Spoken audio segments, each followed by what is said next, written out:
નમસ્કાર. ગીર સોમનાથના ઉના ખાતે ward number 7માં ભાજપના લોકગાયક ઉમેદવાર રાજલ બારોટે માતાજી અને મહાકાલેશ્વર મહાદેવના દર્શન કરીને પ્રચારનો શુભારંભ કર્યો.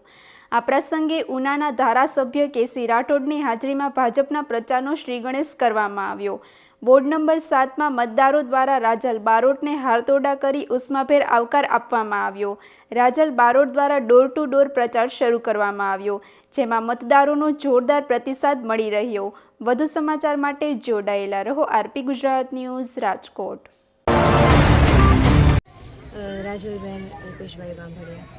શું કહેશો, આજથી તમે પ્રસારના શ્રી ગણેશ કરી રહ્યા છો, કઈ રીતનો કેવો માહોલ છે, કઈ રીતે પ્રસાર કરવા જવાનો છો? બસ ખૂબ જ આજે ભગવાન માતાજીના આશીર્વાદ લીધા. અમે અહીંયા ઉનાના સ્થિત અમારા મહાકાલેશ્વર મંદિરના પણ આજે દર્શન કરીને આજે પ્રચારની શરૂઆત કરી રહ્યા છીએ અને બધાનો ખૂબ સાથ સહકાર છે. અને અમારા ઉનાના માનનીય ધારાસભ્ય શ્રી કાળુભાઈ રાઠોડ એમના માર્ગદર્શન હેઠળ આ ઇલેક્શન થવા જઈ રહ્યું છે અને બધાનો ખૂબ સાથ સહકાર છે. અને અમારી એ જ કોશિશ છે કે અમે જંગી બહુમતીથી ભારતીય જનતા પાર્ટીને વિજયી બનાવશું. રાજલબેન, તમે એક લોકગાયિકા છો, ગુજરાત સૌરાષ્ટ્રમાં પ્રખ્યાત છો. તમને ચૂંટણીમાં ઉભવાનું શા માટે ઈચ્છા થઈ? બસ બધાનો સાથ સહકારમાં અગાઉ પણ હું કહી ચૂકી છું કે મારા પરિવારની ઈચ્છા હતી. હું મારું આખું પરિવાર, મારા પપ્પા પણ અને મારા સાસરી પક્ષ પહેલેથી બધા ભારતીય જનતા પાર્ટી સાથે જોડાયેલા છે અને બધાના સાથ સહકારથી અને બધાના આશીર્વાદથી બસ આમાં આવવાનું થયું. તમે શું મુદ્દા લઈને પ્રજા પાસે જશો? પહેલી વાર ચૂંટણી લડો છો ત્યારે તમે શું મુદ્દા લઈને? જી બિલકુલ.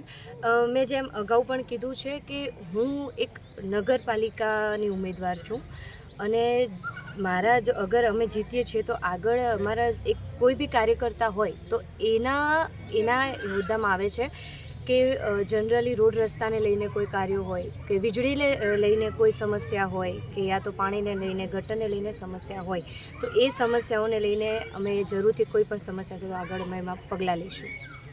ખાસ તો સામાન્ય રીતે ડોર ટુ ડોર પ્રસાર કરવો અથવા તો લોકોને ઘરે જવું, તમે કોઈ યુનિક રીતે પ્રસાર કરવાના છો? કારણ કે આપ એક લોકગાયક છો, લોકગાયક કરી આપે એક સ્ટેજ ઉપર અનેક કરતબો બતાવ્યા હોય છે. પ્રસારમાં કઈ રીતે? બસ એ જ મેં કીધું છે, મારે જનતા સુધી પહોંચવું છે અને બધાનો સાથ સહકાર છે એટલે બધાને જઈને બધાની સાથે લઈને આપ જોઈ રહ્યા છો મોટી સંખ્યામાં અહીંયા બહેનો મારી સાથે ઉપસ્થિત છે. એટલે બધાએ અમે સાથે જઈને બધાના ઘરે ઘરે જાશું, ગલીઓમાં જાશું અને બધાને મળશું. એ રીતે અમે પ્રચાર કરશું. ઓકે. ભારતીય જનતા પાર્ટીની વિરોધના તો વર્ષોથી જે પ્રકાર ચાલે છે અને પરિણામો આપ જો બધા જોતો હાલે છે, પરિણામ પણ આવે છે. ઉના નગરપાલિકાની ચૂંટણીએ અત્યારે હાલનો ચૂંટણી પ્રચાર ચાલુ છે. આજે વોર્ડ નંબર 7થી અમારા અલ્પેશભાઈના અધ્યક્ષતામાં અને રાજલબેનના અધ્યક્ષતામાં અને આટલી મોટી બહેનોની અને યુવાનોની સંખ્યામાં 4 સભ્યો આથી વિધિસર ચૂંટણી પ્રચાર માટે આજે વોર્ડ નંબર 7માંથી મહાકાલેશ્વરજીના મંદિરે જઈ ભગવાનના દર્શન કરીને અને ડોર ટુ ડોર જઈ લોકોનો સંપર્ક કરવાના છે. આગામી દિવસોમાં વોર્ડ નંબર 7થી જનસંપર્ક અભિયાન શરૂ કર્યું છે. એના ભાગરૂપે 9 વોર્ડની અંદર ચૂંટણી યોજવા જઈ રહી છે. એક વોર્ડ તો અમારો વોર્ડ નંબર 2 તો બિનહરીફ થઈ ગયો છે. આપ સૌને ખ્યાલ હોવો જોઈએ કે ઉના શહેર તો કોંગ્રેસ મુક્ત થઈ ગયું છે.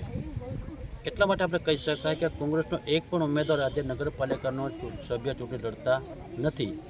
માત્ર કોંગ્રેસ અને આમ આદમીનો ગઠબંધન કરી અને 36 ઉમેદવારો ઊભા રાખ્યા હતા. તે પૈકીના 23 સભ્યો ચૂંટણી લડે છે. ચૂંટણી પૂરી થઈ પહેલાં નગરપાલિકાના ભારતીય જનતા પાર્ટીના 13 સભ્યો તો બિનહરીફ થઈ ગયા છે. માત્ર 23 સભ્યોની ચૂંટણી છે. એટલે આ ચૂંટણી 26નું મતદાન 26 તારીખે મતદાન જે થવાનું છે 28 તારીખે તેમનું મતગણતરી થવાની છે. આવનાર દિવસોમાં ઉના નગરના લોકો ઉપર, ઉનાના મતદારો ઉપર આટલી મોટી જનસંખ્યામાં બહેનોના આશીર્વાદ હોય, યુવાનોના આશીર્વાદ હોય, ઉના શહેરના વેપારીના આશીર્વાદ હોય ત્યારે મને સંપૂર્ણ ભરોસો છે 27 વર્ષથી ભારતીય જનતા પાર્ટી નગરપાલિકા હોય ત્યારે ફરી એકવાર જંગી બહુમતીથી અમારા 23 સભ્યો ચૂંટાઈને આવવાના છે. એમાં કોઈ શંકાને સ્થાન નથી અને શહેરનો વિકાસ પણ સારી રીતે થયો છે અને એનાથી વિશેષ વિકાસ થવાનો છે. ખાસ કરીને તાલુકા પંચાયત, જિલ્લા પંચાયતનો શું કહેશો?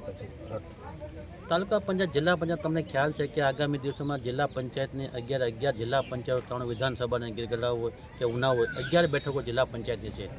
એક બાજુ ગીર સોમનાથ જિલ્લામાં 11 બેઠકો છે અને એક બાજુ ઉનાની 11 બેઠકો જિલ્લા પંચાયતની હોય તે ઉના છે. ગીરગઢડાની વાત કરીએ તો ચાર જિલ્લા પંચાયત સભ્યો ભારતીય જનતા પાર્ટીના છે. 20 પૈકીના 16 સભ્યો તાલુકા પંચાયતના સભ્યો હોય અને તાલુકા પંચાયત ભાજપની ત્યાં તાલુકા પંચાયત ભાજપની છે. ઉના તાલુકાની વાત કરીએ તો 7 જિલ્લા પંચાયતના સભ્યો છે, 26 બેઠકો છે તાલુકા પંચાયત છે. તે પૈકી સનાખડા જિલ્લા પંચાયતમાં એક સીટ અમારી બિનહરીફ થઈ ગઈ, કારણ કે ત્યાં કોંગ્રેસનો ઉમેદવાર મેળવ્યો નથી. એટલે આખા ગીર સમાજ અમારા ઉનાની વાત કરીએ, તાલુકાની વાત કરીએ તો કોંગ્રેસને અહીંયા કોઈ ઉમેદવાર પૂરતા મળ્યા નથી. ક્યાંક ને ક્યાંક જિલ્લા પંચાયત 12 ઉમેદવારો મૂકવા પડ્યા, તાલુકા પંચાયત 12 ઉમેદવારો મળ્યા છે. તો કોઈ શંકા સ્થાને તાલુકા પંચાયતો અમારી બની રહી, જિલ્લા પંચાયત અમે બનવાની છે. વિશેષ thank you. Okay, thank you.